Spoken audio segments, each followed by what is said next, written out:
Madame la Présidente, le Burkina Faso reconnaît les efforts fournis par les co-facilitateurs dans la formulation du pacte d'avenir, qui a été adopté de manière unanime. Ce pacte ouvre une ère d'espoir, mais son succès dépend de sa mise en œuvre concrète.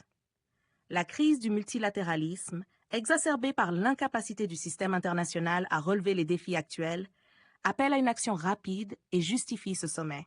Malheureusement, l'ONU, qui est censée incarner ce multilatéralisme, est elle-même victime de divisions internes et de divergences au sein du Conseil de sécurité.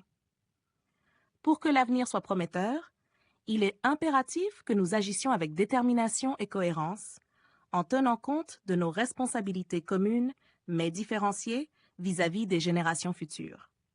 Premièrement, il est essentiel de respecter strictement les principes de la Charte des Nations Unies. Cela signifie mettre fin à l'usage de la force, aux agressions et aux ingérences dans les affaires des autres États.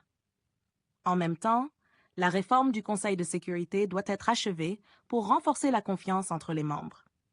Deuxièmement, il est crucial de rendre les opérations de maintien de la paix plus efficaces et crédibles afin que l'ONU puisse mieux gérer les crises et les conflits.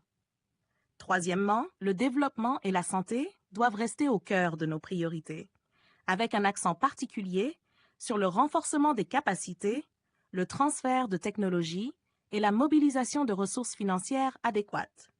Il est aussi impératif de soutenir les pays confrontés à des niveaux d'endettement insoutenables en adoptant une approche plus coordonnée et transparente. De même, la réforme de l'architecture financière internationale doit être une priorité. Quatrièmement, l'autonomisation des femmes et des filles dans tous les secteurs, notamment la science et la technologie, doit continuer d'être promue. Il est essentiel d'éliminer tous les obstacles à leur participation pleine et égale. Les jeunes, également, méritent d'être inclus dans le processus décisionnel mondial. La création d'une assemblée permanente dédiée à la jeunesse au sein des Nations Unies serait une initiative positive.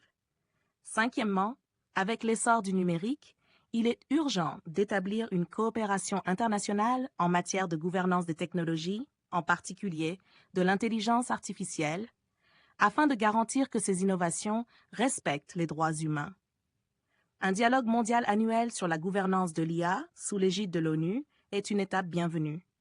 Enfin, la lutte contre le terrorisme reste une priorité. Nous devons travailler ensemble pour combattre ce fléau et sanctionner les États qui soutiennent et financent le terrorisme, notamment dans le Sahel. Il est de notre devoir de traduire en actions concrètes le pacte pour l'avenir, afin de renforcer le multilatéralisme et répondre aux attentes de nos populations.